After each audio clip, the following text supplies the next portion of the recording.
Hey guys, in this video I'll show you how to make Tinder photos not zoomed in. Alright, let's begin.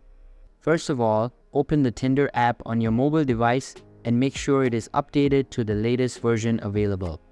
After that, sign into your Tinder account and you will be redirected to the home page. To add a new picture, tap on the profile icon at the bottom right corner. Then tap on the pen icon to edit your profile.